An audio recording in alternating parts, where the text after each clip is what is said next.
हमारी किताबों ने, ग्रंथों ने, वेदों ने, शास्त्रों ने परमात्मा के बारे में बहुत कुछ कहा, बहुत कुछ लिखा, लेकिन रहोगे तुम फिर भी अपरिभाषित, भले मैं कुछ भी लिखूं। जिसने परमात्मा का अनुभव करना है उसको कभी एकांत में बैठकर अनलिखे को पढ़ने का एक प्रयास करना चाहिए।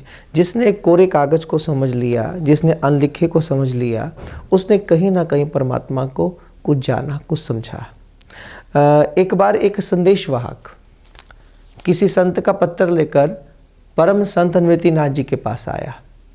निवृत्तिनाथ, उनके छोटे भाई सोपान नाथ और बहन मुक्ताबाई तीनों विराजमान थे।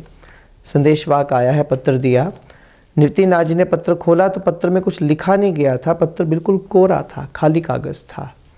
लेकिन जब वो देखते हैं तो बड़ा प्रसन्न होते हैं और यूँ लग रहा था उनकी नज़र से जैसे कुछ पढ़ा जा रहा है। और कितना समय तक वो उसे देखते रहे, पढ़ते रहे, कुछ अनुभव करते रहे, चेहरा खिला हुआ। और पढ़ने के बाद अकेला नहीं पढ़ा, पढ़ने के बाद सोपान नाथ जी को पत्र दिया। सोपान नाथ जी ने भी उसी भाव से पढ़ा।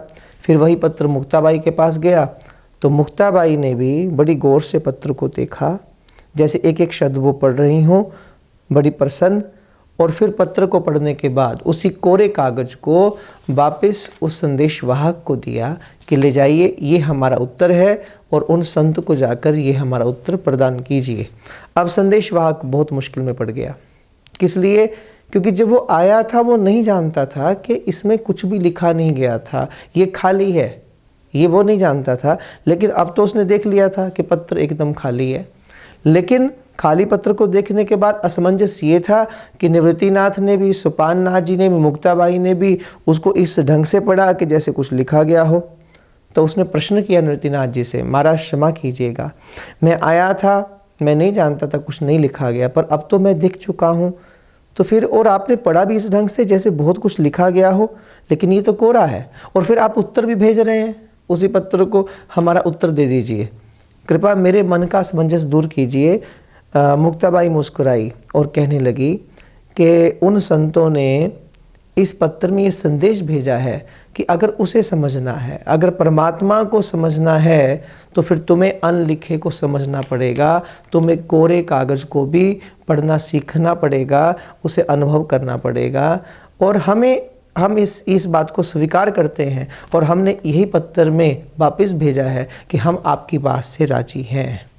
अगर उसको समझना है तो कहीं ना कहीं आपको अनलिखे को समझना पड़ेगा।